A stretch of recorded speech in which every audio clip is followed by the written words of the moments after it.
time to abandon ship. Oh no! Here we go!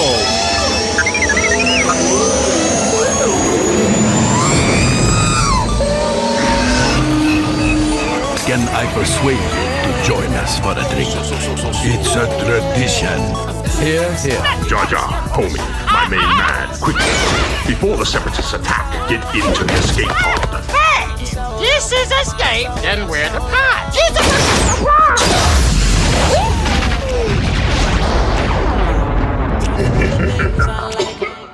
Welcome back to Star Wars Escape Pod, and another fantastic episode that we have planned today, including a breakdown of the new Mandalorian trailer.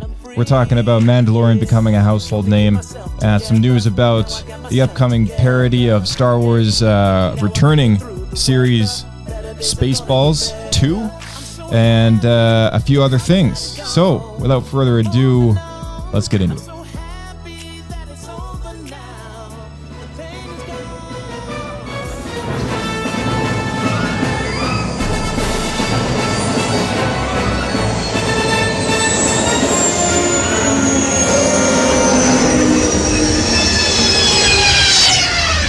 Another happy landing.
Shot, baby. All right, welcome back, Blake. Hey, good to be here. Chut chut. Chut chut. Kicking things off with a crazy trailer there. That's right. Hopefully the audience hit play at the same time so they know we're watching. Yeah, well, we're gonna go through this bit by bit in just a sec here, but before we do, just a quick little piece of news. This past week, Dr. Aphra, Chaos Agent number 4 dropped, Hyperspace Stories Codebreaker issue number 4 dropped, and Lego Rebuild the Galaxy Pieces of the Past is on Disney+. So have you watched it yet? I actually haven't. No, I haven't found the time. Because you liked the last one, right? Yeah, I did. Yeah, I really enjoyed the first series. But I've just been too busy watching other shows, other stuff. Star Wars, right? No, What? I know. Whenever I have a moment, I'll like watch another episode of the morning show, which is the morning show. Yeah, like news. Yeah, well, it's a show about a news broadcasting company. Right. It's with Jennifer Aniston. It's not the actual morning show. No. Okay. No. Yeah. So it's a fictional show, but and what's his name? Steve Carell is in it as well. And oh, neat. Anyway, it's season 4 is coming out soon, and I was like, it's been on my list for a while, so I better do some quick catch up. So now I'm on like season 3, like halfway through. So I've been binging that, but yeah, I need to get around to watching this 4-part miniseries, which is a sequel to last year's 4-part miniseries. The rumor is that they have left it open to a sequel once again, so maybe we'll get a Rebuild the Galaxy fragments of the future or something like that. Right. And a third part miniseries. It's kind of interesting that they're doing like separate titles. Like it's not a movie. Like it's a 4-part miniseries type thing. Right. But it could be a movie. You know. I think it's probably the idea you watch them all in one sitting. Yeah. Probably the idea, but you can break it up if you can't sit still for that long. I guess so. Yeah, I guess so. Busy. Right. Like it's just one of those things, I guess. But yeah, so we have the Mandalorian coming out. I guess Mandalorian Grogu got a facelift for the logo. Doesn't really fit in as cleanly as the 3 steel books I have on my shelf for the first 3 seasons of the show. Right, but, where they kind of have the almost like a sunset or a sunrise going on. Yeah, like the squared off. Mandalorian it's just like the squared off text, and you can tell it's the same font, but it's got that crazy and they gave it the Solo treatment. How so? Well, if you watch the Solo trailer, like it's like, and then the text like flies in 3D. You feeling any what are your thoughts on the trailer now that you've seen it? Well, 2 things stood out immediately. Firstly, I felt like, maybe you can correct me, but my first impression was at least the visual quality looked par with the show, which I think the same cinematographer and everything too. Yeah, which I think gives props to the show that they were able to pull off such good quality with, I assume, a lower budget compared to a theatrical film. Yeah, I mean, does that make the show? Does that bring the show up, seeing that there's a movie being done in the same like cinematic style, or does it bring this movie down into like a more, this feels like the show, which felt that is the other way. Budget. It kind of depends if your glass is half full or half empty. Yeah, exactly. Right. Like, I mean, you can really go either way with that. It just goes to show, though. I guess the real question is, do you think it could be better? I think, and I'm being only slightly influenced by something I read online recently when I say this, but I do think there are some unfinished shots in the trailer. Okay. And, so before people start freaking out about that's pretty normal for trailers, though. Yeah, it is. And before people start freaking out about like, oh, this looks bad. Remember that shot in the trailer for Rogue One that wasn't even in the movie? Yeah, exactly. Right. Like, I mean, it happens, right? So like, it's just one of those things, I guess, that, before I sound like a complete, like buffoon, criticizing, I'm just saying, like, that was the one thing that kind of stuck out to me, but I know it's probably not done. So it's like, okay, I'm willing to let it slide. That being said, if the movie comes out and it still looks this way, I'm going to be chapped. Well, time will tell. So we're going to do a full breakdown of this thing. But I think before we get into that, I just wanted to bring up this topic, and it could be short, it could be lengthy, is the Mandalorian being a household name. And I was thinking about this today. Is it? Just like mauling it over, just going like, the Mandalorian is a household name. Like, certainly is among Star Wars fans. I think it is amongst anybody now. Do you think, because I feel like you could talk to basically, okay, let me actually rephrase this. I was going to say anybody, but I think you can at least talk to any male of any age category and they'll know who Luke Skywalker is. I can't say I would say the same for the other gender, but like, I don't know if your grandmother, for example, would know who that is. No, but I feel like that's like one level deeper, because like maybe somebody might. Because if it's a household name, that means you just bring it up and people just know. I think I think that's the thing. But the Mandalorian, across all age categories. Well, okay, so here's where I'm coming from. Like back before the Mandalorian came out as a show, the only mainstream characters that we had that resonated with the Mandalorians and the culture that were on screen and in live action and not in an animated series was Boba Fett first and then Jango Fett later. Mm-hmm. And between the two characters and their family dynamic and their roots and their history and however familiar that people might be to those characters, whether it's been expanded universe stories or canon or whatever. I think people within, I think for sure 100% people within the fandom, but I think more so just any general fan and probably knows that they are, connected to this group of people, right? For outsiders, for people who are like the casual viewer, the casual fan, would never have associated the Mandalorian word, term, or anything like that with those characters before this show. They might still not.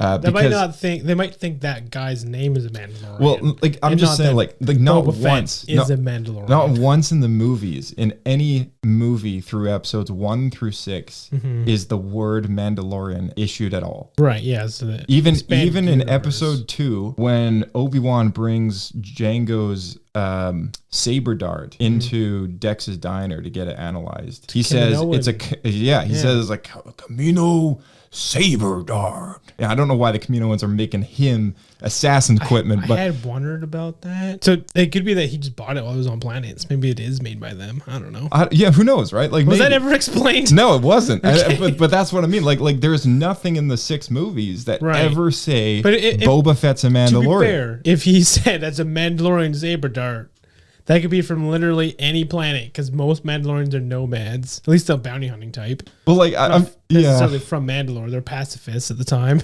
Yeah, and that was established, later in the canon, but in the expanded universe, that wasn't always the case. That was different, right? But that's what I mean. We know that because we're familiar with who the Mandalorians were this entire time. And when this show became a thing, it's a show called The Mandalorian. That's cool. I know who those guys are. I know what this planet is. I know what this rich history of their culture is about. But other people didn't know that. And so what I mean is, like, by a household name, I mean, like, you could say, have you watched The Mandalorian to any rando on the street? And they will probably know what you're talking about. Like, they will probably be familiar with, like, I've heard about that show, or like I've seen it, or I've heard somebody talk about it or something. And that's what I mean by household name. Within reason. Yeah, within reason. It's almost like you couldn't go to a retirement home and ask that, I wouldn't think.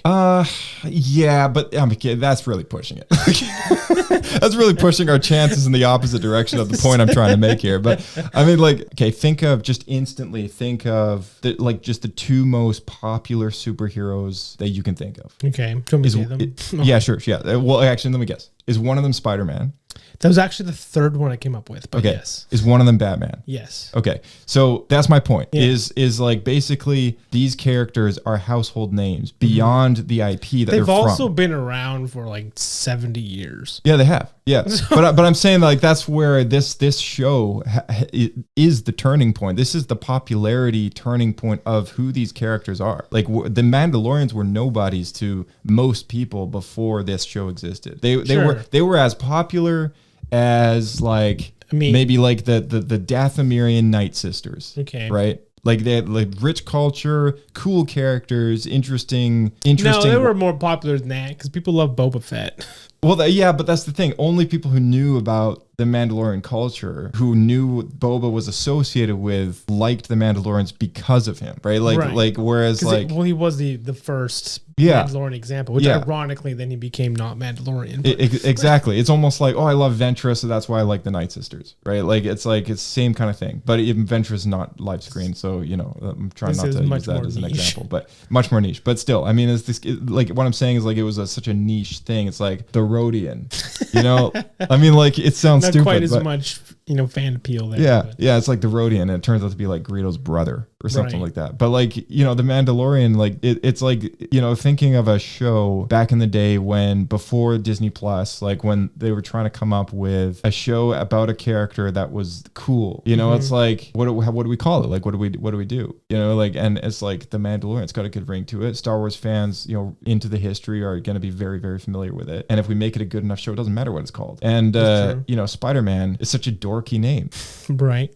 And yet, like, it sounds so natural when we say it or think about it, because it holds its own level of status at this point beyond the IP. Culture, yeah. Well, it's beyond its IP. It's like it's outgrown what it's originally from. Right. So, like, it's like, you ask somebody on the street, it's like, do you know what Marvel Studios is? Like, no. Okay, well, that's the company that made the 3 most recent Spider-Man movies. Do you know what Spider-Man is? Yeah, I know what that is. And it's like the same thing with Batman. Like, same thing with even Superman. Like, people. That was the other one I thought of, but yeah. Yeah, and it's like those 3 characters, I feel like, have grown into a level of fame beyond their original story of origin type thing, right? Yeah. Almost like how Superman got his own comic series called Superman after he was debuted in Action Comics. You ask anyone on the street now right now, like, do you know what Action Comics is? Yeah. They're going to say no way. But like, that's where Superman came from, you know? And it's like the Mandalorian, I feel like, is kind of like that. It's like, you ask anyone on the street now, you know what the Mandalorian is? They're going to know what that is. They're going to think they're going to have some sort of association for the Mandalorian. Whereas like a couple of years ago, you know, before 2019, they would be completely in the dark. Right. Like, what are you talking about? You know? I mean, for sure. And to be honest, I think a huge part of that is they really successfully, with the original season, they managed to get mass appeal by having a cool, like badass Mandalorian, for the simple explanation term, kind of like this like space knight. Yeah. But then they also have this really cute alien infant, which kind of captures the other audience that maybe isn't into cool space knights, and they kind of got a little bit of everybody. And that's what Star Wars has always been about. Like, I mean, you have you have the Jedi Knights, you have princesses, you have queens, you have, you know, evil people, you have robots, you have, you know, cyborgs, you have aliens, you know, crazy environments, you have very cultural humanoid environments, you know. It's like, yeah, but you're missing the part where I pointed out with Grogu, where it didn't have a lot of cutesy stuff before that. You could argue the Ewoks, that was kind of it. Yeah, you had Ewoks, you had, you know, I mean, Yoda was always like a little like fugly, I guess. I said cutesy. I think, like, I don't know, like what like, yeah, that's I guess what I mean. I feel like that they did with this specifically. They targeted kind of like both extremes. Yeah, they did, and you know, and I think that's what I mean. Like, it's all part of that turning point in the show in which, like, you know, people start. Correct me if I'm wrong, but that I feel like that's something that really was previously only common in things like anime, where they could really pull together. Like, for example, just look at Pokemon. There's cool, like, badass Pokemon like Charizard and Blastoise, and then there's like their first evolution, Squirtle and Charmander. They're like the cutesy version. Right. Yeah, for sure. I mean, like, yeah, Grogu could fit in with Pokemon extremely well in terms of like design, aesthetic, and, you know, it's like, okay, yeah, for sure. But yeah, I think like the show is definitely set and grew a reputation for itself, and now it's taken to the next level. Now we're looking at a theatrical debut in the movie theater, where Hollywood is known to really, you know, take things up a notch, you know, in terms of like recognition, in terms of like global expansion, and the I guess the effect on pop culture. You know, not that The Mandalorian hasn't already had that effect, but, you know, we're taking it to the movie theaters, and that's a big deal. And so there definitely will be a bigger audience going to the theater. Yeah. Considering it was a show that got 3 seasons. If they had went straight to this into the theaters, I'm not sure as many people would have went to it. Well, that's exactly it. I think, like, if Star Wars came out with a movie without debuting the show first, and the movie was simply called The Mandalorian Grogu, it would be pretty obscure. It would have a terrible box office. I mean, like, they had to add. What if it was Mandalorian and Baby Yoda? You know what? Okay, well, officially. First of all, they probably wouldn't call it that, but officially, secondly, they would probably have called it The Mandalorian and Grogu, a Star Wars story, because the reason why Rogue One and Solo, an anthology film, it was a Star Wars anthology movie, but officially the title is Rogue One, a Star Wars story, and Solo, a Star Wars story, right? And it's because those names on their own do not stand the popularity contest when people are looking for what movie to go to tonight. It's like, oh, hey, it's a Star Wars story. Let's go see that Star Wars movie. I know what that is. You know, because Rogue One doesn't yet have its you know, its name, and nobody cares. It's like, and Rogue because One did they really did well, though. It did because it was.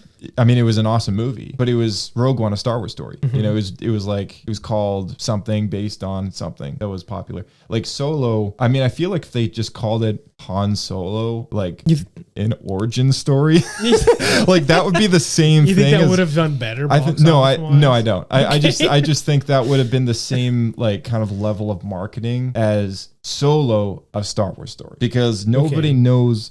Like, not everyone is always in the mindset of Star Wars every day. Like, you and I think it's Star Wars every day. We live and breathe Star Wars every day. Someone says Solo, we know what they're talking about. Sure. Some average person who's like, yeah, they're familiar with Star Wars, they've seen it. If they see, oh, there's a new movie coming out just simply called Solo, they're not going to know what that is. They're not going to associate Harrison Ford and the character of Han Solo with a movie that's simply called Solo. Like, it had to be marketed. If you never saw the trailer and you never saw the poster and you just saw the title, without the Star Wars, around just it, the text, just the word Solo. Yeah. I mean, that's pretty ambiguous. Yeah, exactly. I mean, I think that's why there was a strategy for like Solo a Star Wars story. It's like at least that way when people are talking about it, you know, and not that everyone calls it Solo a Star Wars story, but like it's just I think it was part of the strategy. Solo, another Star Wars prequel. Yeah, I think it was just part of the strategy, right? And now people do, you know, a lot of people do refer to it as Solo or Rogue One or whatever, simply because now people know what that is. But it only needed to debut in the theater for that to happen, and once people knew what it was, it's like, okay, well, we can start calling it, you know, the Phantom Menace, or not Star Wars Episode 1, the Phantom Menace, right? You know, super long titles. Name. But yeah, that's kind of the idea of some of these super long titles that you might get in these IPs and these franchises, because like it has to resonate with what has come before in some manner of speaking, right? But The Mandalorian and Grogu is going to be the first Star Wars movie that does not have Star Wars in the title. Are you sure? I mean, it does. Okay. But it's not called that. It's not called Star Wars The Mandalorian and Grogu. It's just called The Mandalorian and Grogu. Yeah, I'm pretty sure that's right? on the edges, though, right? Isn't it the Empire Strikes Back style logo where it was just called Empire Strikes Back, but then they had Star Wars in like the border? Yes. No. Because I feel like technically what I mean, you're yeah, getting like at on the is VHS, yeah. Empire Strikes Back would have been the first one. I wasn't alive to know. But yeah, let me look up a picture of this poster. Okay. Well, first and foremost here. So the YouTube trailer, The Mandalorian and Grogu. That's it. That's what it's called. Sure. But then it's on the brand, which is the channel, which says Star Wars. Yeah, that's true. Okay, here, let's just Google it. Okay, so Star Wars is in the logo. Yeah, I'm pretty sure it is. But it's not called, like, it's called, like, on Man, Google, the movie is just Indiana called Jones looking. It is, yeah. Font. It's just called The Mandalorian and Grogu. Like if I look up, let's just look up Rogue One again. Rogue One, a Star Wars story. Sure, yeah. Right? But that's what I mean. Like the title isn't officially Rogue One. It's Rogue One, a Star Wars story. But we just call it Rogue One. That's the nickname. There's no nickname when I say The Mandalorian and Grogu. That is the title. So what you're getting at is a subtitle. Yeah, like with Rogue One, a Star Wars story, like that's kind of it's like kind of a subtitle, like it's contextual title basically. It's like putting it into perspective. It's like, okay, Rogue One, this is a Star Wars story movie, right? Okay. But what I'm saying is, because The Mandalorian and Grogu is a household name already, they don't need to do that. They don't need to do that. Like, yes, it's there in the logo, but that's simply for, you know, aesthetic purposes of, you know, people know it's a Star Wars movie. If people look at that and go, oh, The Mandalorian and Grogu, they don't even need to see the second half. They can just say The Mandalorian. I know what that is. That's a Star Wars show. That's a Star Wars character. That's a Star Wars story. You know, they don't need to market that anymore. So that's what I mean. Like, it's like a crazy thing that I only thought of earlier today. I'm like, oh man, like this is the first Star Wars movie that isn't marketed as a Star Wars movie. Like even Solo a Star Wars story. Rogue One, a Star Wars story. All the spin-offs have always said Star Wars. Even Starfighter, the Ryan Gosling movie, Starfighter, that's going to be called Star Wars Starfighter. Mind you, there's a movie called Starfighter, but that's probably why. But that might be why, yeah. The last Starfighter. But yeah, I mean, like, isn't that crazy news? Like, in 50 years of Star Wars content, this is the first one that's just simply not being marketed as a Star Wars thing, because it doesn't need to be. People know what it is. Do you think if they did an Ahsoka movie, they would do that? They wouldn't need to label it? I think if it was, so the shows I think are a different thing. But yeah, if it was a movie, I think they would sadly have to. I don't think Ahsoka is as big as The Mandalorian. Even if there's 2 more seasons? No, I think there really was something magical and profound about The Mandalorian when it first came out. I was blown away. That it was like the main title to push with Disney Plus. It was. It became that. It became that. But I think also like it just goes to show, like, as something as obscure as a Mandalorian, you know, a character with no face and a helmet. Right. It's a risky story to kind of tell, you know, and especially when you do have a character being played by a famous actor like Pedro Pascal. And I see what you're saying, but it's been done before. Darth Vader. It has, but the movie's not called Darth Vader. It's called Star Wars. But that's what I mean. Like it's it's profound to me that's like they don't need to call it Star Wars anymore. Like they can just call it The Mandalorian. People know what it is. Like if they came out with a Darth Vader movie, if they probably won't need to do it this. Like they could call it Darth Vader. They could just call it Darth Vader. People would know what that is. Oh for yeah, sure. Yeah, for sure. They don't need to market it as a Star Wars story, right? Like people will know what that is.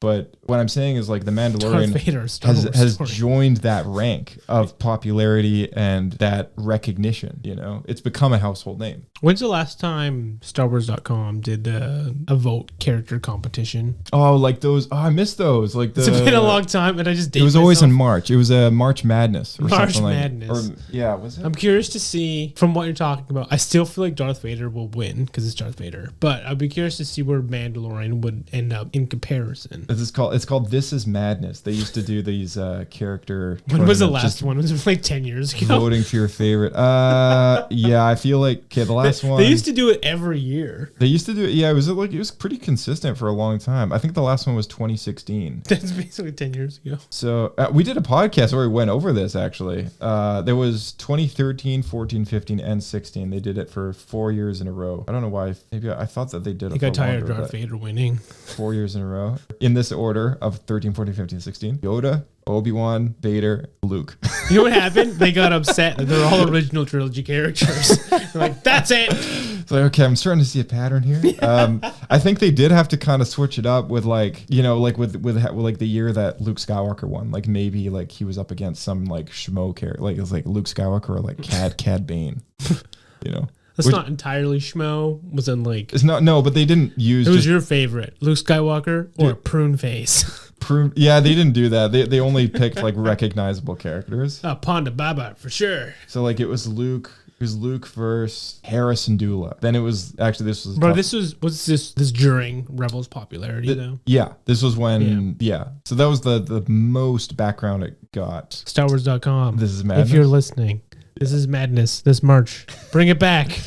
Bring it back. Also bring back Rebels Recon. Oh, yeah. But for some other show, I guess. All right, we're going to play this back at 25% speed and no audio. I was going to say it might sound weird. Yeah, we're just going to go through this. Pixel by pixel. Yeah, shot for shot. And we'll just try and break it down as best as we can here. Let's get this in 4K resolution here. Okay, so it's no secret that there's a new Razor Crest 2.0. Yeah, so that's probably the first thing we're going to need to talk about. How do you feel about that coming back? I liked that it blew up. I liked that it was like, okay, we had this ship for 2 seasons and Book of Boba. Like, was it 2 seasons of Book of Boba? Oh no, it was a season and a half basically, because that was season 2 that it blew up. Anyway, it was like I was fine with it. You know, I think it worked for the story. I think it he got into Slave One, it took off. He had to kind of pair up with Boba for a while, which was kind of one of the coolest. It was cool partnerships ever, and then that came back in Book of Boba, and those were the best Boba Fett episodes. Yeah, 100%. Awesome. You know, like it was pretty sweet. And then I am very, very like the Naboo N1 is like one of my favorite ships ever made. Right. Like to some people, and a hot rod version's pretty sweet. Oh my gosh, yeah, dude. Like it's like to some people, like they're all about the X-wings. Like, oh, I love the X-wing. I'll get a friggin' tattoo of the X-wing. You know, right? That's the N1 to me. You're an N1. Yeah, you're an N1 guy. That's the N1 to me. The N1 is like, if I had to get a ship tattooed on my face, like it was so good they never even need to make an N2. Right. Been making the same ship. They made it 500 years.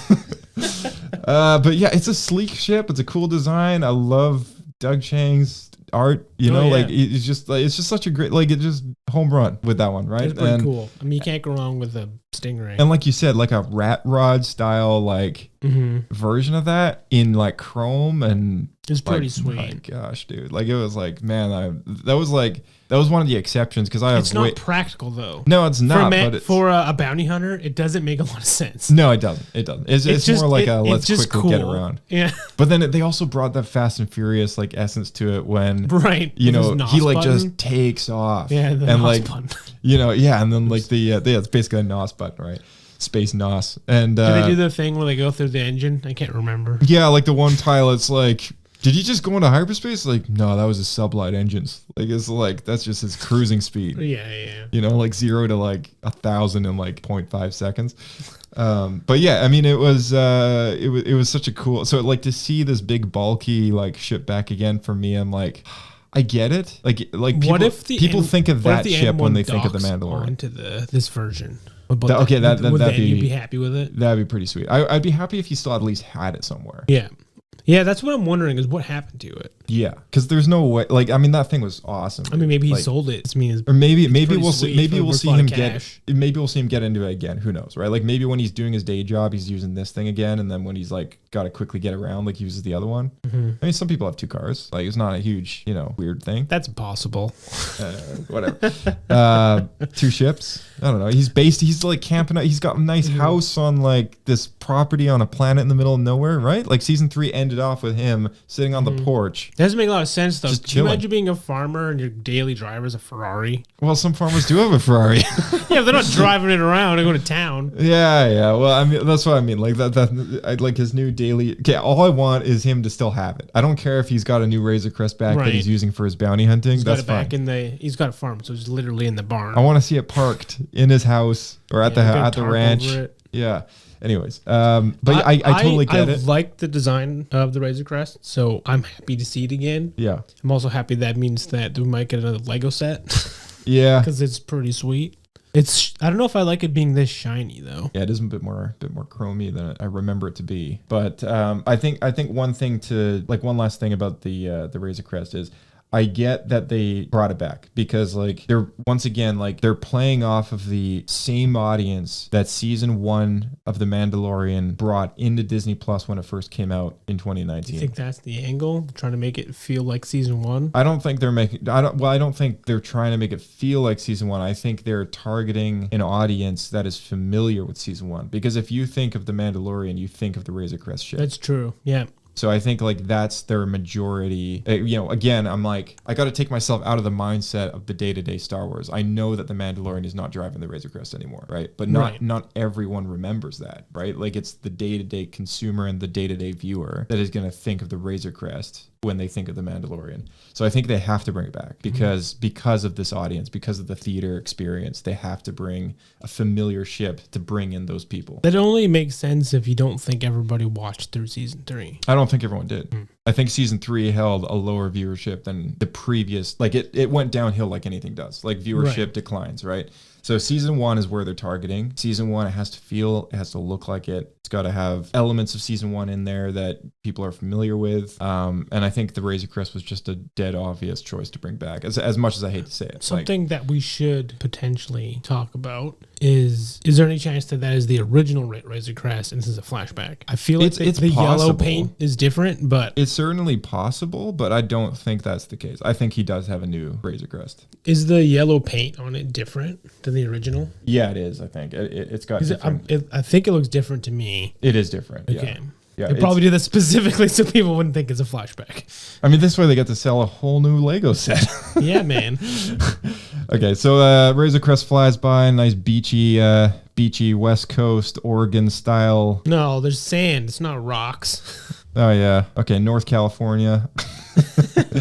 Got a little town or something on the cliff there. Nice views. Okay, Grogu with the gun, the scope was kind of hilarious. I already found the rangefinder. Yeah, I already found the rangefinder. Yeah, I already have a GIF online that I made. No, I didn't make it. I already used it. Okay. Somebody already made it.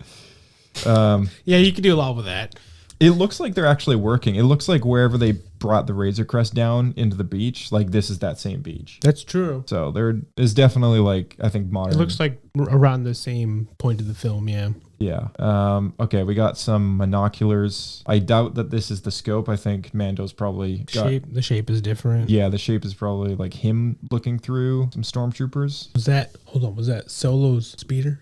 Was that Solo speeder? The book? A little boxy thing? Kind of. It kind of does look It looks like a little bit like Solo's speeder from the Solo movie. It does, yeah. It's kind of similar, isn't it? I feel like it's too small, but it is. It looks like it. It's too in short. Shape. Yeah. Yeah, it's like a nice mention though. It does kind of have that same Corellian sort of essence about it. All right, next shot here we got Baba Freak. Yeah, Babu Frick. I think this is the Babu Frick too. It looks like him. Yeah, it looks like exact same costume. Yeah. I mean, do we have any idea how long his race lives for? I think they're supposed to live for a while. Like it looks like these guys are like in the sewer somewhere.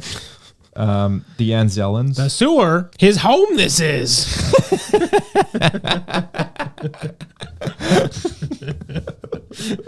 Nice. I probably didn't see that coming. Yeah.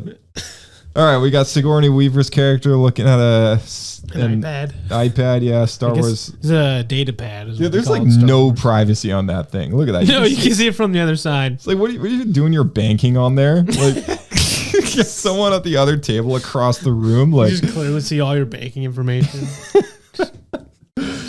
oh man, that's Apple's next endeavor, eh? Just transparent iPads. We have revolutionized the iPhone once again. So thin that you can see through the back. And trading privacy for convenience. All right, we got Grogu looking at a bowl of snacks there. Man, this like trope has been overplayed so hard. With the snacks? Yeah, it's oh, like yeah. constant. Oh, he's always Every time he eating. shows up, he's just trying to steal food. Every time, man. Yeah. It looks like they're in a... I had a dog like that. It looks like they're in an old Rebel base. And here's where I like... Because of the Rebel emblem in the corner over there? Yeah, and this is where I'm like... This is why I think they're really trying to bring in the Star Wars numbers at the box office as what they're hoping for. Because we know that this show takes place, like, it starts like 6 to 7, if not even 9 years after episode 6, right? Like, we're getting into that, like, 1/3 of the way to the sequel trilogy sort of era, right? Right. And this movie takes place after all those shows. The New Republic should be in full swing. Oh yeah. New Republic is in full swing now, right? So like that's why this is why I'm so enforced about why they brought the Razor Crest back, because like I'm convinced they're just trying to grab as much current nostalgia that people still have for Star Wars. And, you know, it's a great opportunity to say like, oh, well, you know, maybe like the New Republic still hasn't, like, they haven't officially demilitarized just yet. Maybe like this is an old Rebel base that they're still operating out of. Something they regret? Yeah, I don't know. Just for the familiarity. I think purely this is just for familiarity. I think this is for people to look at the trailer. They see the Rebel Alliance logo. They think, that's cool. I want to go see that Star Wars movie. You know what I mean? Not that I'm complaining about it. I'm just saying, like, you know, this is kind of how it is. Like, I'd like to know how many people were, I don't know, like, were there any, like, there must have been some, like, very, like, military specific emblems or logos that people used back in, like, World War II. You know, like, how many people were still, World like... War One, there's the German Iron Cross. Or World War One. Like, how many people were still, like, maybe have that plastered up on their wall, like, 15 years after the war ended, right? Depends if they won, I guess. Yeah, I guess so. But I mean, I don't know. It's just like I think it's just for the viewership. I think it's purely for the viewership. It is weird. You're right. It's kind of gotten to a point where it's kind of a cult. The Rebel Alliance. Yeah, it's just And then Sigourney Weaver's character obviously has the New Republic logo on her. The difference is the dots. Jacket. Yeah, the difference is the ring with the stars. Stars, right? Yeah. Yeah, the stars around the ring. But you still got her rank, which is the dice face. Yeah, so I think it's a 5. Is it a 5-piece or a 3-piece? No, I think it's 5 because they wouldn't do 3 like that. It'd be an awkward shape. So there's 2 that'll be above. Oh, yeah. Well, maybe it is a weird shape like that. Well, okay, so the 3 dots in a triangle, like the way she has it, is a commander. If it was the opposite with 1 dot on the bottom and 2 on top, it would be major. If it's 5 dots, like you say, it'll be general. Well, what's weird is what you're looking at and what we see on her. It looks cut off from the collar. But that would make it too square to the reference that you have. Well, yeah, I'm looking at a little like drawn image though, so I think you're right. It might be 5 dots. Like here's another one. Yeah, if it's a full square, then I think it's 5. But if it's kind of a rectangle, then it's 3. Or this one says, I have a different thing here. It says, okay, one of them says it could be general. One reference image says it could be like a army admiral.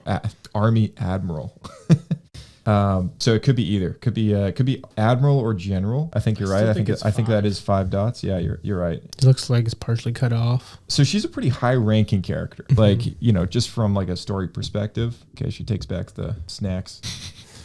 Okay, we get hit with the Lucasfilm logo, and we get into this next shot here, which is less and less green with every show. Oh yeah. Okay, so we see a reflection of the city streets that they're walking through, and I know some analyses have been done on this exact shot. What is that? And there is an image of a starship on this pillar back here. Do you see that little orange strip right there with the ship on it? It's like in the top right hand But it'll corner. be upside down, right? Yeah, it's upside down because of the reflection. That's the Halcyon Legacy. That rings a bell. It does. Isn't that the Disney thing? Yeah. Yeah. Yeah, so that's a Disney Hotel. little nod of the head to the What's that say? It says out of commission. Shut down. Bankrupt? Says, oh yeah, what does that say? It's here? Arabic. Yeah. Can you still read it? I can, like a few letters here and there, but let me just, for the sake of speed, I'm just gonna look up a translator here. I saw these really cool translator cards online. You can like get like a credit card size thing with the punch outs of the letters. So you just keep it in your wallet. Yeah, you just keep it in your wallet, or like man, that's like pretty sick. Like Pretty soon you can just use an AI app. I'll just translate it live. Exactly. Okay. This could be. Oh yeah. It's also okay. It's upside down, and I think it's also backwards. Could be. They're really trying to throw you off. It's very helpful. Okay, let's just advance through the shot a little bit. Maybe it'll be a bit more clear. Okay, so is that Mando? Is that his boots? Oh, and then the shot ends. I'm assuming that was him, but I think so. okay. So he's kicking this poor bloke into the bar. He's just a regular shopkeep. He didn't do anything wrong. There goes the whiskey. And then Grogu just like pounces on his back there. That's cool. Okay, so this guy is kind of interesting. Isn't that the alien race that Bryce played? Yeah. Is it? So they just look super different. But it's more modern prosthetic and stuff, of course. But yeah, the Amanis. Imani. Yeah. So this guy looks to be in the same environment as Grogu and the Anzellan, Babu Frick. But yeah, that's an Amani, first appeared in Jabba's palace, Return of the Jedi. So yeah, looks like he could be like, he's a little vicious looking guy. Like it looks like maybe he could be like a bounty hunter or something. He's holding on to some sort of melee weapon, I think. Yeah, it looks like a spear, or maybe it could be a blaster, even like a rifle or something. Well, it looks like a scythe, a really short scythe. Yeah. Right. So Grogu's looks like the Razor Crest, and no, it's him in the Razor Crest. Yeah, that's proof. The new Razor Crest looks like he's the Razor Crest 2. It's been re-crested. He's a decent co-pilot now. Okay, so the Razor Crest flying through the sky. I love that we're seeing Vulture. Looks like Vulture droids. Does it look like Vulture droids to you? Droids. Yeah, looks like Vulture droids chasing them. Could be. I don't think those are. You don't think they're like TIE Advanced or something? I don't think so, because those are red strikers or something. I feel like we'd be seeing like green blaster fire if those were TIEs. That's true. I think those are 100% Vulture droids with those red. But why would there be Vulture droids? I think when we listen to this with sound, I think they do sound like Vulture droids. But yeah, pretty sick. I mean, Dave and John are like no stranger to like bringing back elements of the prequels and the Clone Wars. Like Dave brought the B2 episode on that crazy like Jack Black Christopher Lloyd episode. That's right. In the Mandalorian season 3. I think it was it the same episode that I'm thinking of? Yeah, it was. Yeah, it's a Jack Black episode. Christopher Lloyd's Jack Black and Christopher Lloyd. I think it was it one episode that they both were in? And the singer lady. Right. Yeah. Right. Yeah. Crazy plot. But anyway, that was like with the droid bar and everything, but yeah, I'm not surprised that they would bring back Vulture droids. Okay, what's this? Grogu's like drowning. He can swim now. It's more like bobbing, like floating. You want to talk about this one? Floating with style. You want to talk about this guy? That looks like a Trandoshan. Oh no, never mind. That's Zeb. Sorry, he was silhouetted. What? He was silhouetted. Zeb's taking out some Stormies. Yeah. Pretty cool. Still using his is it bow staff? This is his like electro staff. His like it's the weapon of the Lasats. It's a rifle and a electro staff. Yeah. Yeah, it's like cultural weapon. So Grogu going for a ride. Oh my goodness, with the Babu Frick in company. Babu Frick 1, 2, 3. We got an awesome U-wing showing up with Mando rocketeering to it. People watching a movie in a theater. I think they're watching a Fight Club or something. That's this shot right arena. here. Yeah. So the next one is what do you think of seeing a a big hut guy. A hut, yeah. So- In an actual position where they have to fight instead of just tell other people to fight. I think like it's pretty cool. This guy right here is rumored to be the giant like muscular slug that was or the hut, I guess, that was like introduced in the Marvel Star Wars comic book series. I'm blanking on his name, but I'm just like showing you a photo right here. Like you can see he's just completely Look at those abs. jacked up. Like Abs for days. yeah. So Because it's a slug, they literally just keep going. yeah, so I think that's him. If Gracchus, that's his name, Gracchus the Hut. So yeah, a brief history of swole huts. Joining the ranks of Ben Swallow, we got Gracchus. people are hoping it's Rod of the Hut, and I'm like, no, That'd be funny. do not want that to be Rod of the Hut. That would be very funny. Be kind of funny, but yeah, at the same time, it'd be a little Rod infuriating. just never wants to be kidnapped again, so he just hits the gym. But yeah, that's probably Gracchus the Hut, is my guess. Kind of a cool little connection there to the Marvel comics. Okay, so it looks like Mando and Grogu are having a nice show. This little popcorn mix here, I know this is a very subtle, small, kind of insignificant. People probably might not care about it, but that's the same popcorn mix that you can get at the Disney parks. Of course it is. Yeah, it was. And guess what? Since this trailer released, the price went up. Oh my goodness! Yeah, they're gonna be selling like that, like white plastic bucket called a replica. You can buy the special edition. It comes with the plushy Grogu. Yeah, it's called Kat Saka's Kettle in Galaxy's Edge. It's the Outpost mix, a signature blend. Created by grain merchant Katsaka, who uses heirloom grains and collected galactic spices to create a salty, spicy, and sweet flavor profile. Do you think that's why Grogu decided to order that specific dish? Yeah, maybe. Yeah, who knows? I mean, yeah. Could they be on Batu, do you think, at any point in this movie? It's a good question. I don't know what Batu looks like outside of the town. Yeah. Anyway, that's it. There's a picture of it right there. So, like, I mean, it's the stuff. That's pretty funny. Kind of cool. Maybe they saved money on production because they just ordered straight from the park. Yeah, exactly. Hey.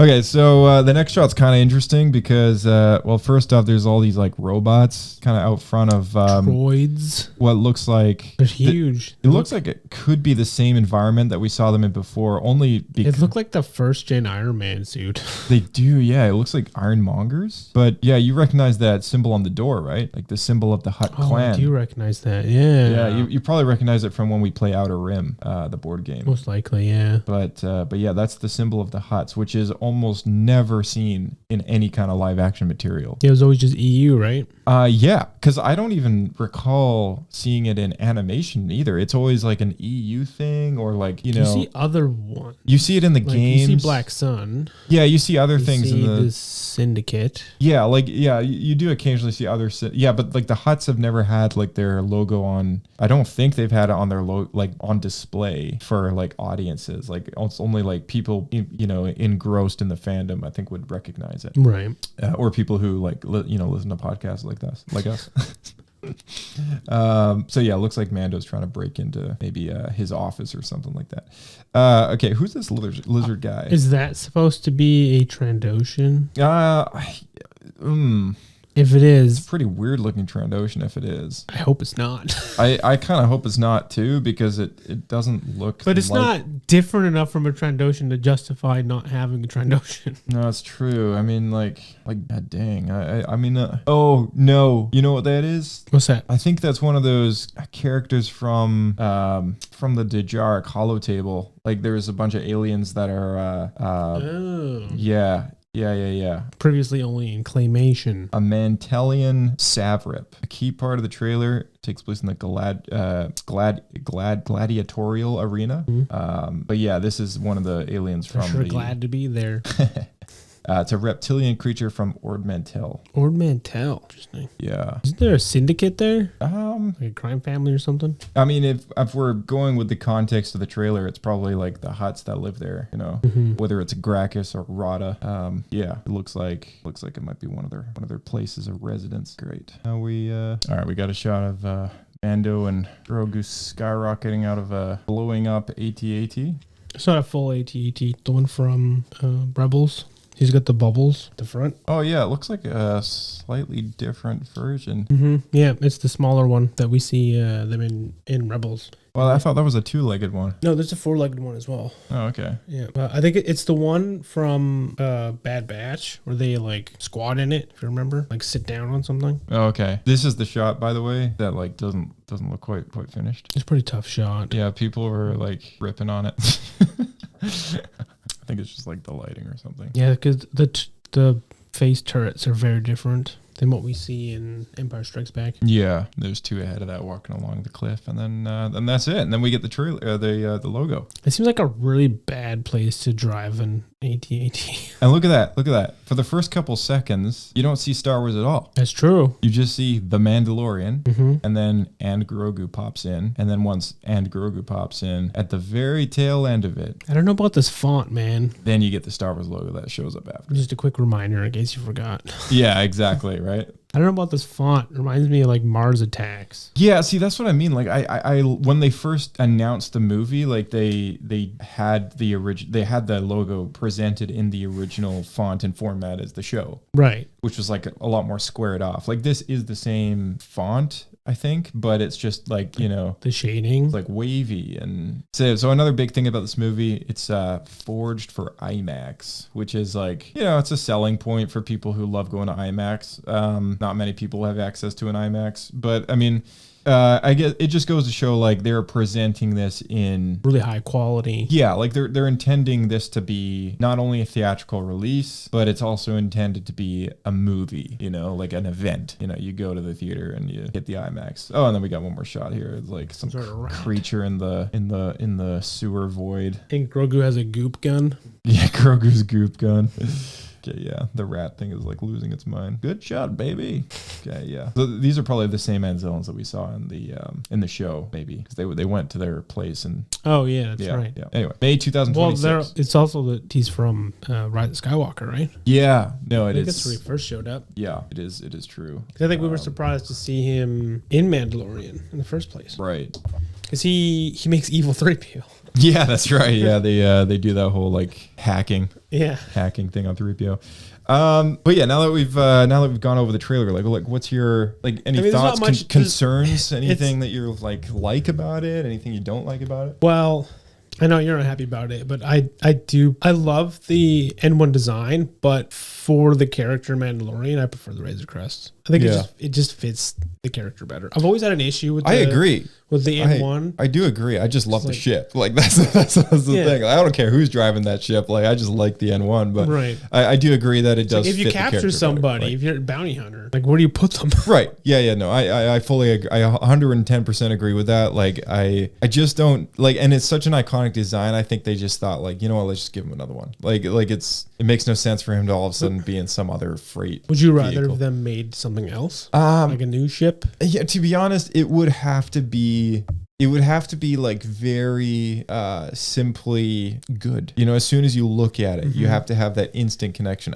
Like maybe they tried it. Yeah. Like maybe they did have the art department say like, you know what, take a crack at a new Star Wars ship. Try and see if you can come up with YT 2400? yeah, well, see if you can come up with an iconic design that Yeah. someone might associate with the Star Wars movie, and you know, we'll see what works, right? And they probably just ultimately said like, you know what, screw it, like let's just bring back the Razor Do Crest. another one, yeah. We'll just make another one because it's like, you know, maybe he found one for sale or something. So yeah, but like It looks brand new though. it does look brand new, but I guess anything can be made to look new if it's like, you know, fixed up and stuff. I guess, yeah, he did that with the N1. Yeah, because the design like of the his Razor Crest, chrome. like the part of the plot in one of the season 1 episodes was that the advantage of the Razor Crest was that it was pre-Empire, which means Right. that it was old enough that it didn't have any kind of registration, but then furthermore, it was modified to have a interchangeable, like, I'm thinking of the I'm thinking of the Ghost, where it's like the digital signature could be changed. Yeah, they could to make it look like any ship. I think I'm thinking of the Ghost. That's why it's called the Ghost. Yeah, but yeah, basically the Razor Crest though, it's old enough that transponder. Yeah, but the Razor Crest, old ship. It's supposed to be old. Like, it's supposed to be kind of like the Falcon, where it's not a new ship by the time we see it. Yeah, like it was brand spanking new, or maybe it was an old design that Lando had just like upkept and retrofied and put in a ton of money to make it look that good. But like that's when it was in its peak, and then 20 years later, it looks like a piece of garbage. Right. So like maybe the Razor Crest is like junk. Yeah, like maybe the design is like Clone Wars era or before, but it does have a bit of a Clone Wars look to it. Yeah, it does. Like that era kind of prequels, kind of sleek look. Yeah, for sure. But yeah, I mean, I'm looking forward to the movie. I think like there wasn't a lot to get what the plot is. There isn't. Something to do with the huts. That's kind of all we really get. Yeah, and also they did release a pretty kick-ass poster. Looks like maybe an Old West kind of movie being marketed here. Take a look at the poster if you haven't seen it already.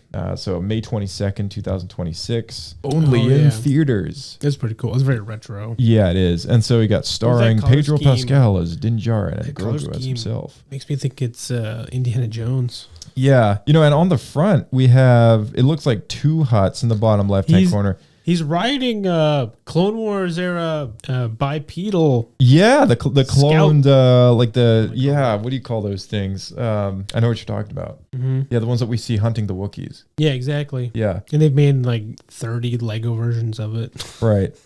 So we see Zeb as well on the cover with and Grogu. the twin huts. Yeah, the twins from Boba Fett. Yeah. Boba Fett. Yeah. I was wondering if they were to show up in this. Right. I was just thinking about that. And neither of them look to be ripped, right? So it's not one of the one. Yeah, it's not the one from the trailer. So we're going to see like 3 huts in this movie. It seems like it, yeah. If this trailer is anything to go by. What is this? That looks like Mando crouching on the far right there. Is that Mando? It does look like him with his staff, right? Or maybe it could be somebody else. Body stance doesn't look like him to me. Because originally those disruptors were used by Trandoshans. It looks like his gun. Yeah, I mean, it's his gun. I mean, obviously it was from the that is, like the armor doesn't really look like him. Special. I don't know. That's a confusing one.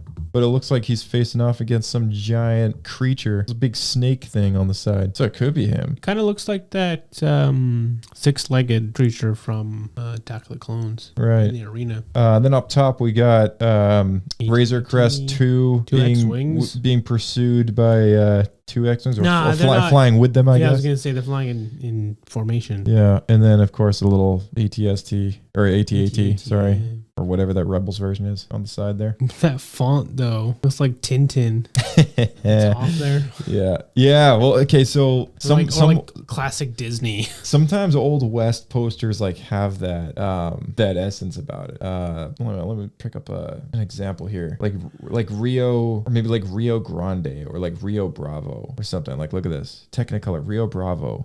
It's got this very hand drawn. Like a hand drawn kind of look to it with uneven text, like this Rio Bravo poster has like the kind of the wavy aspect to it as well, and then you have like the names. Oh, you think that's what they're going for with the wave? I think they're going for that. They're embracing that kind of Old West. That's what people loved with the first season. Yeah, and again, there it is. Like they lost it by the third. It's a nod of the head to the first season again, right? Where the first season was backpedaling. Well, I think it's less backpedaling and more just like embracing the nostalgia that people have. What's the saying? Return to source. Right, because like if you look at the season 1 poster, it's him like walking towards you in the sunset with the Razor Crest in the background, right? Yeah. And then like the other poster, that was just a character poster. Actually, sorry, no, ignore that. That's just a character poster. But like the teaser poster was like very Western, sun setting on Tatooine. That's 2 suns. You get the Star Wars 2 suns look. You have Star Wars, The Mandalorian, you know, in text. You have the ship back there. And then, you know, by the time we got to season 3, like if you look at the season 3 poster, it's a wicked poster, but it's completely different in the sense that it's not wild. It's not necessarily the Wild West look anymore. It's gone to full sci-fi. Yeah, it's gone full sci-fi. You got a green alien atmosphere with him like jet rocketing up and, you know, some big explosion beneath him. And then the other season 3 poster was him holding the Darksaber. Right. And like in space, like that's on season Mandalore. 3. That was season 3, yeah. Mm-hmm. So like it totally like... Right, yeah. Now you're almost going to like Buck Rogers kind of sci-fi. Yeah, like, and like there's nothing wrong with that, but I'm saying like the way that they're marketing this movie, they're really digging into the Old West the nostalgia of the Old West and season 1 viewers. Like 100%. To be fair, that is the thing I enjoyed the most about the first season. Yeah. Yeah. And a lot of people did, you know, and I'm not saying it lost its way or anything, no pun intended, but there was a undisputable opinion amongst fans that season 3 was not as good as season 1, you know? And it's like, okay, well, that's fine. Like, I mean, hey, like, you know, most people would think like, you know, episode 5 is better than episode 6 or, you know, it's like everyone's got their opinion. Sure. But I mean, like there's just no, there's no mistaking that season 1 has this iconic essence about it. It felt very unique in that way. For sure. Yeah. And I think that's what they're trying to grab and harness in the marketing of this movie. I hope it's not just a poster. I hope that's a legitimate example of the kind of the tone of the film. Do you think they'll bring Boba back in this movie? Do you think like Tamora Morrison's kind of been upfront with like, you know, they've forgotten about me and oh man, it feels so bad. I feel like one of those toys that gets put back on the shelf. You know, that feels so like I feel like it's kind of done dirty a little bit. I feel bad for him. I do too. Man, his debut in Mandalorian, when we see him first show up, he's got like the samurai pants on. So awesome. That's one of like the coolest fight scenes in the entire Mandalorian series. Right. And then the tone was just so different in the Book of Boba Fett. Yeah. It's hard to say what happened there, but I mean, like I enjoyed it enough that I would want a season 2 because I want to know what's going to happen now. Yeah. And I hope we get to see more of the Boba we saw from Mandalorian. Right. Yeah. I totally agree. And you know, I would hope maybe that the show does get a darker tone to it too. Like, yeah, that'd be cool. You know, like bringing in Cad Bane and stuff. Like, okay, that was interesting, but you know, I personally wasn't a fan of that move because it totally uncanonized the lore that had been better. that was better, which, you know, when he just an opinion killed him during the unwritten, unfinished Clone Wars episodes, I guess. But sorry, I should say written but non-finished. But yeah, need to get too far into it. But I thought that was a better character arc. Yeah, but anyways, it's like it's just one of those things that you know, there's things that I think that could have been different. But I think if they had a season 2, they would have a chance at doing that. You know, I guess you're saying that because in regards to the Boba showing up, you think there'd be like a cameo? Yeah, I think like get the gang back together, Old West style film. Yeah, I think it would be cool to have Katie Sackhoff. Like, yeah, I think it would be cool to have cameos. I wouldn't want there to be all these cameos, like how season 2 all of a sudden became a launch pad for. Yeah, that really annoyed me. Yeah, so like I wouldn't want that, but like I think one cameo from like one crazy character like Boba or something, I'd be okay with that. Like that'd be cool, you know. Like, or I mean, we're getting Zeb, but I don't really count that as a crazy character because like most people might not know who he is. Right. But yeah, like I think like, you know, Boba showing up. What do you think crazy would be like? I think like crazy Ben Solo. Well, that wouldn't, you know, he's like a kid. He's like a kid in this. Yeah, he'd be, I don't know how old he'd be, but he might be around.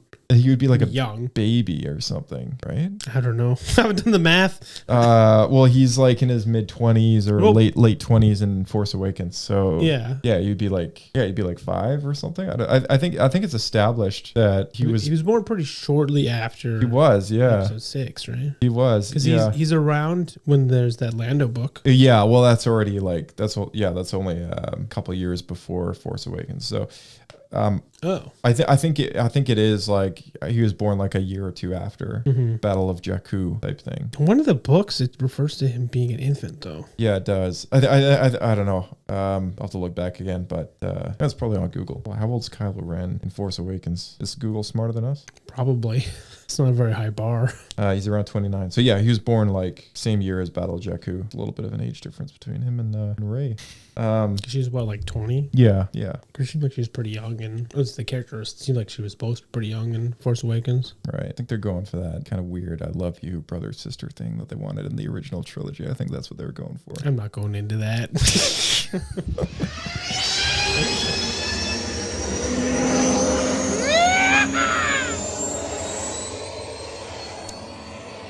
All right, so transitioning topics here, we've got the return of a. I feel like nobody saw this coming. It's been a very long time since the original Spaceballs, so I am surprised that Mel Brooks decided now is the time.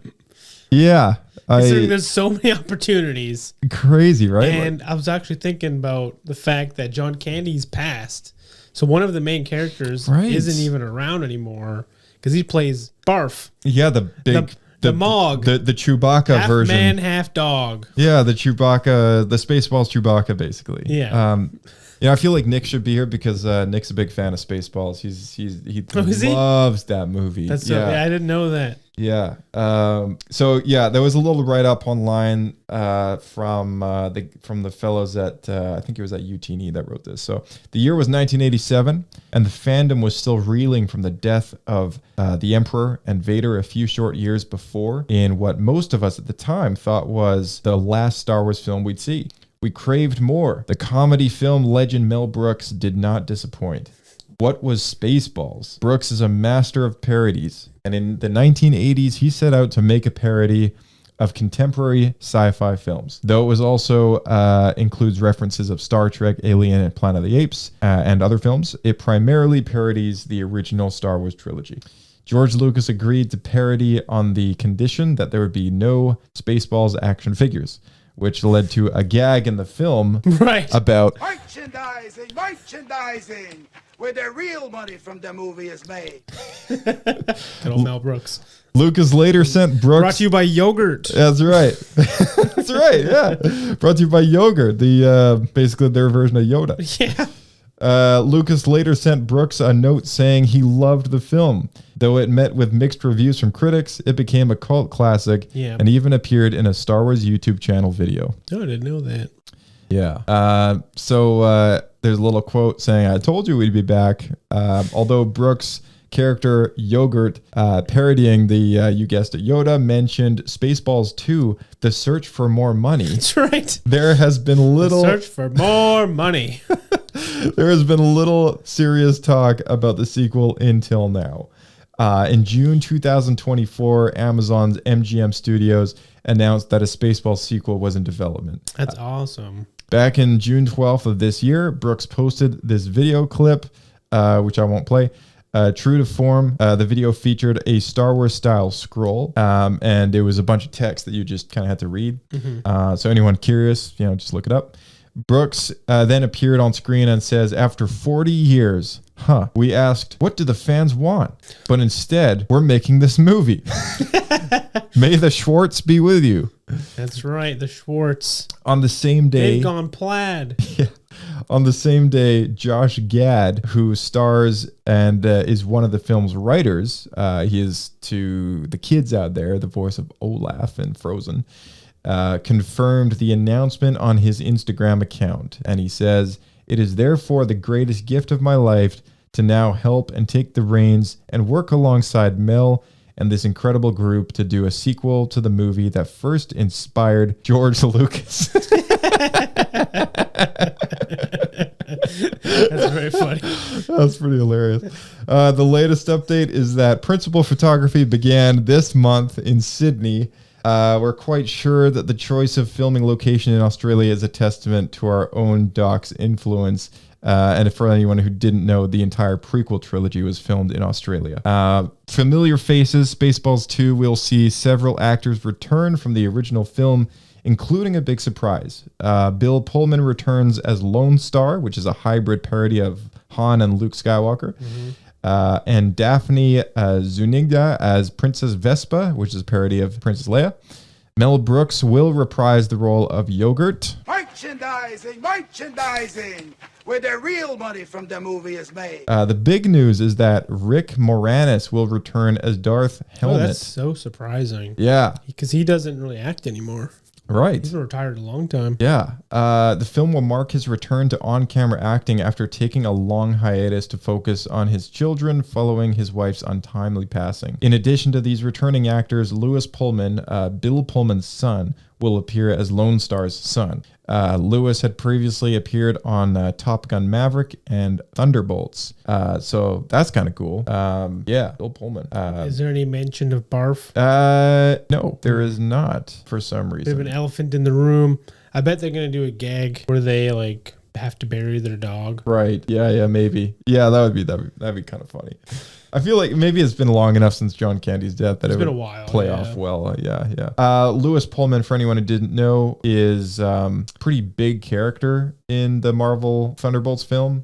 He plays basically the villain / sort of anti-hero character in the movie. I'm pretty excited about it. It definitely makes me want to rewatch the original. Right. Yeah. I'm a little concerned.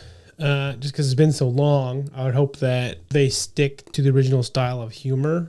But obviously, it's been a long time, so comedy has probably changed. Are you? And comedy's not really been big for a while. It's kind of been like this in this weird limbo state. I feel like for the last probably decade. Yeah, it kind of has. Yeah. Are you familiar with the Naked Gun?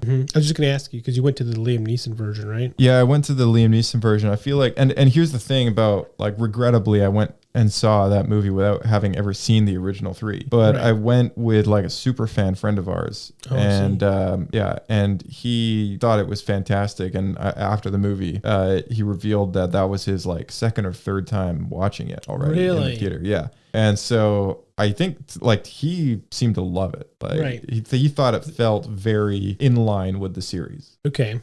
So I feel like as long as it's done right, like you can definitely play off well. Like there was the kind of humor that you'd think wouldn't be made in a movie these days. It still wasn't afraid to go there. Right. So So- they went there with that intention. Yeah.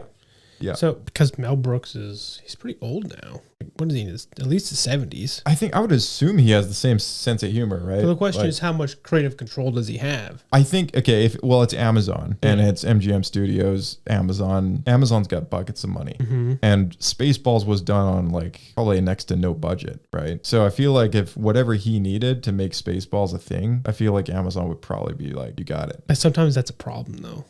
Oh, for sure. Sometimes I it's mean, better to have budget limits and it makes you get more creative. Sometimes for sure.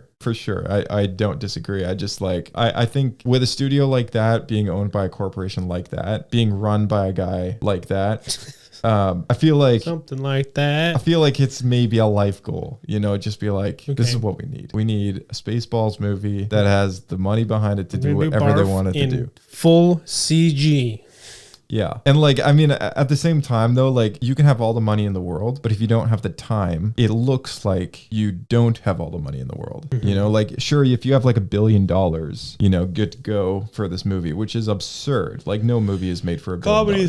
Comedies don't make enough money to get that back. No, That's but the thing. like I mean, yeah, like it's like just for like an example. Comedies make money because they can be cheaply made. Yeah, for sure.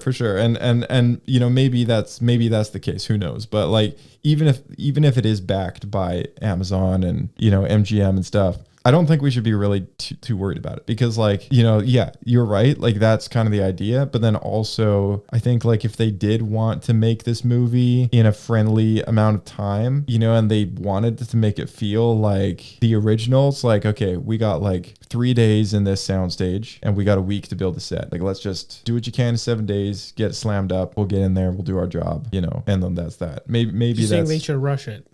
no, I'm just saying like, maybe not rush it, but like I'm saying like I think like even if they had all the backing with certain time constraints, it sometimes can I look. disagree because the excuse now that will be then just do it in post. And I feel like they should. Yeah. I feel like they should try to make it as close to the same way as the original film, in my opinion. Because I feel like the more you lean towards modern tech, you're gonna lose a lot of that original vibe. So what you're saying is like I want cheap sets, is what I'm saying. Yeah, you want cheap sets. Yeah, well, that's what I mean. Like the only way I could think of like that being pulled off these days is and like ideally with time miniatures, constraints. but I can't imagine them doing that.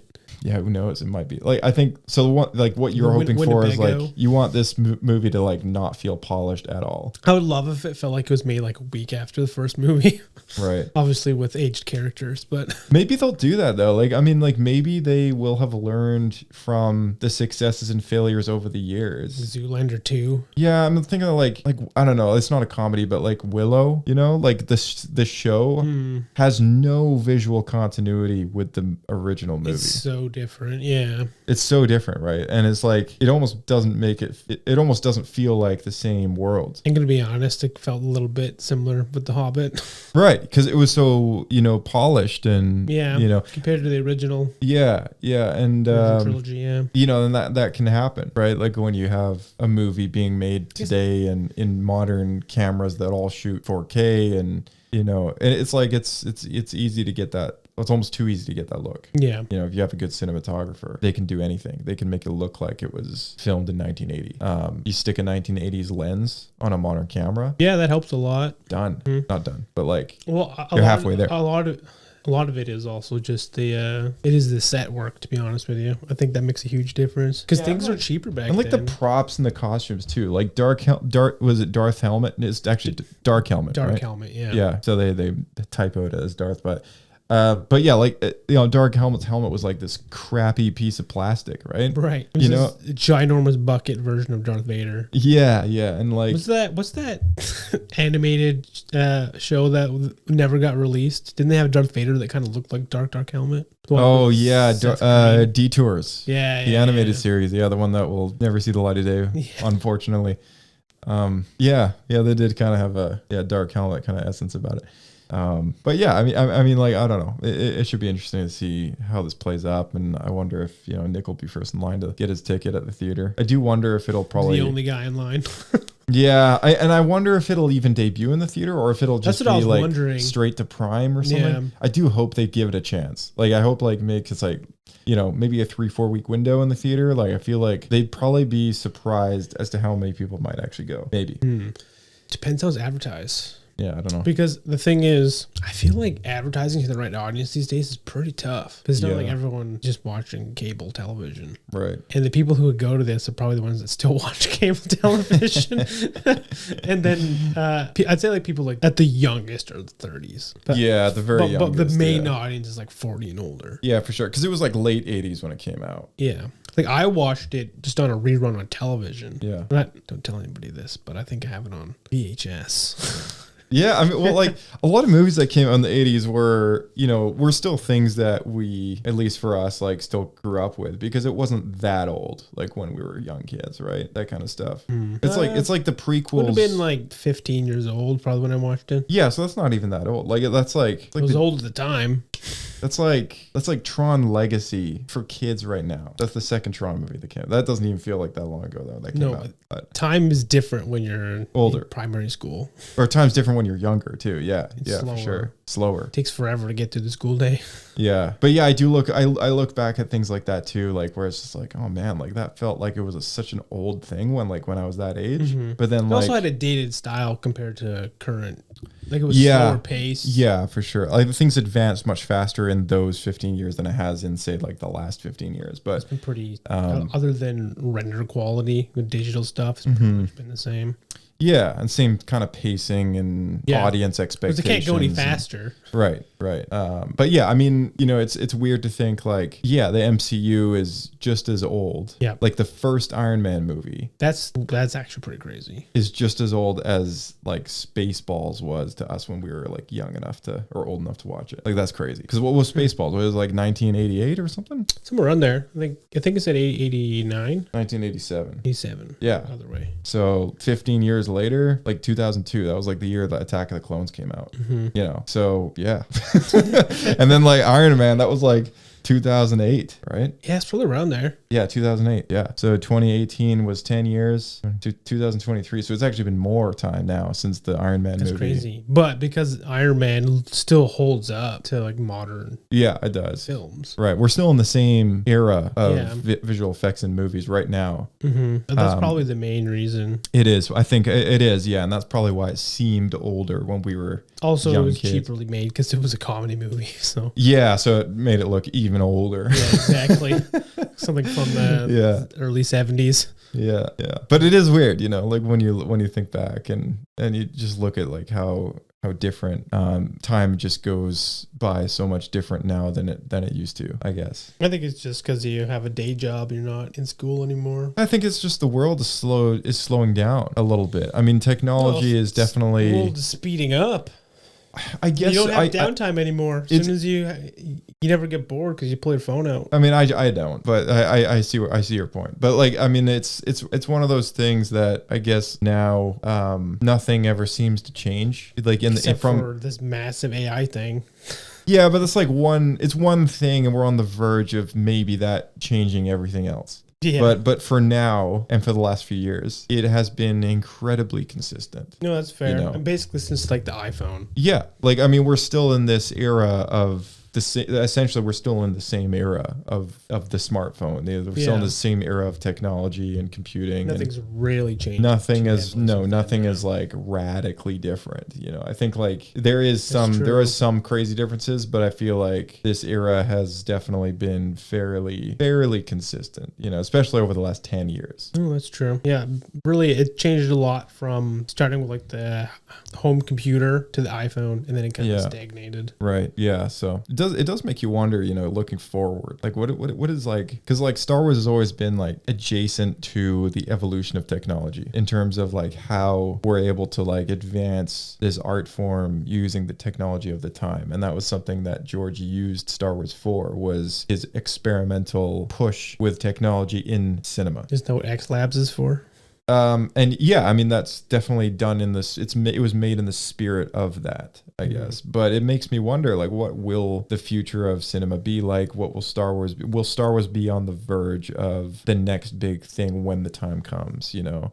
And I feel like it's something still related to Star Wars, still related to this world, because I recently watched the Meta conference that they had. They had a big like update on their products and this and that. They were talking about the Meta glasses, you know, coming out with like Ray-Bans or something. Yeah. So one of the more interesting parts of that whole thing was they brought James Cameron out onto stage, and they did like a little chat with him about Avatar. Isn't he busy directing Avatar?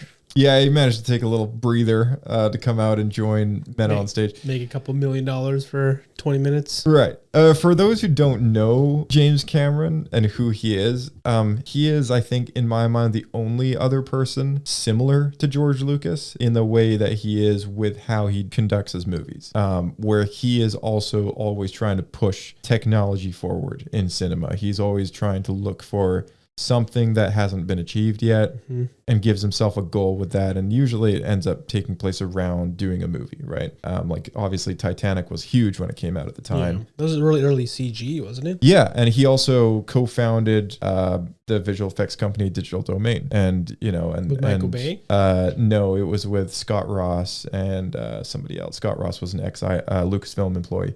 But you know, the advancement of digital cinema, visual effects, and using digital cinema in theaters between the prequels and the first Avatar movie, which pushed 3D forward, and Blu-ray, and digital cinema in the theater, because a lot of theaters still didn't fully bend over backwards for Star Wars Episode 2 and 3. Yeah. But then whichever holdouts they still had, they did it for Avatar. Right. And that was kind of the final transition was Avatar.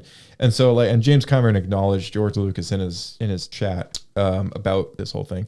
And his talking point was really like the future consumption of media. Like, what does that look like, and how does VR actually like play a role in that? And what he was saying was the displays on the current MetaQuest 3 that he used to view Avatar, his movie that he made, was better than the experience that he could get in most theaters. And the reason for that was the screens on the inside had better lighting principles as well as color accuracy, better brightness, better clarity, and like there's multiple reasons why. Like, I think the resolution wouldn't be higher. The resolutions are very high, like on the MetaQuest 3. I mean, but that's the thing, like that's a technology which, if pushed forward, could be like revolutionary. It could be, because I think it's better for gaming than like it's great. film, It's fantastic for gaming, and it's kind of built for that. But like, I think his point was like, it's not just going to be gaming. How you watch a movie right now, on a TV across the room with a fixed resolution on the screen. Imagine if that resolution could be as high as like 8K and in the size of a giant movie theater, but you're still on the couch and all you're doing is wearing some glasses or some goggles, right? That's the idea, right? It's still a two-dimensional sort of pane. So you wouldn't want to, but the advantage have is the extended screen basically go around you. No, I don't think that's full immersion. No, that's not his idea of a movie in like a VR movie wasn't his message. Like, what he was talking about was a movie presented in this hardware, in this format. And then also, because it's a VR headset, it does 3D perfectly, like beyond what any kind of current 3D glasses method that you can get. Right. Like, it's true 3D because it does all the work for you, you know, using the eyes and, you know, no more crappy glasses, right? Right. So imagine going to a movie theater where instead of, you know, you sit in the same seat and stuff, but instead of a giant projector projecting onto a screen, maybe everyone does have like a pull down thing that isn't like at that point, why do they even need theaters? Yeah, I mean, it's crazy because, like, if you think about like where technology was in '95, you go somewhere, put some greasy helmet on, and 30 people before you board that day. Yeah, and like look at technology in 2008 compared to 1998. You know, like maybe 10 years from now, VR headsets aren't gonna look like this bulky and big and fat, and movies aren't gonna suck like because they're getting a ring around your eyes because of the pressure from the band on the back here. Like, maybe it could be so good that like you hardly notice this thing on your face anymore, similar to how I don't notice this giant phone in my pocket anymore. Like, you know, you're going to be so used to it.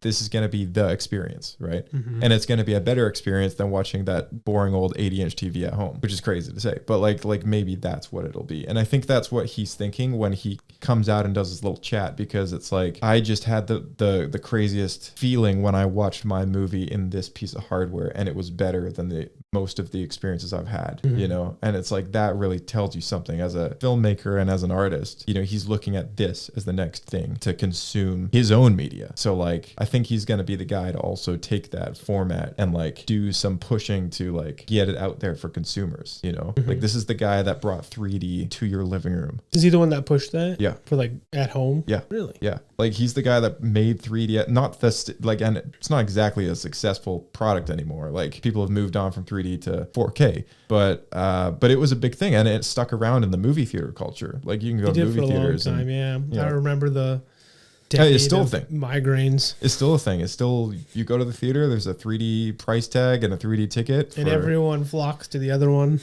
Yeah, I mean, some are better than others. Obviously, the animated films do a lot better in 3D, but yeah, I mean, it's still it's a thing that has like lasted this entire time. Part of that, I think, is that theaters make more money off of it, but yeah, for sure. But anyways, interesting stuff. I think that's everything that we got for today. Is there anything you want to bring up before we wrap it up here?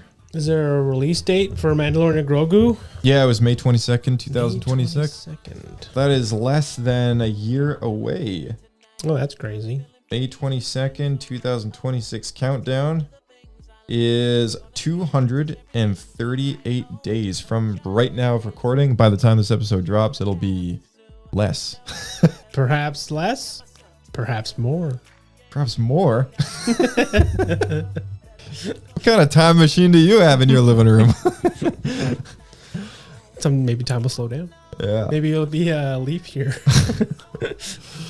We're gonna soon start reading the Bad Batch Sanctuary novel, and before the year is up, we'll do a book review on that. Hopefully, we can get Molly back, and you know, she's read it a number of times, is what I was seeing. So, Molly, if you're listening, invites out there. Thank you once again, sir, for joining us on this crazy ride and reviewing the Mandalorian trailer with us here and, you know, the works. Yeah, it's always a pleasure.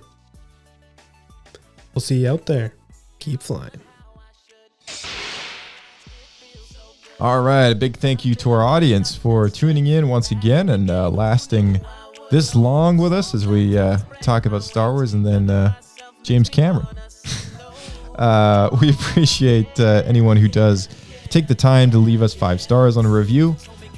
Whatever platform you're on, whether it's Spotify, Apple Podcast, or YouTube, or something else, you know, it always helps. It helps the algorithms and helps other Star Wars fans find the show and really discover Star Wars Escape Pod for themselves, and that's always a fun thing.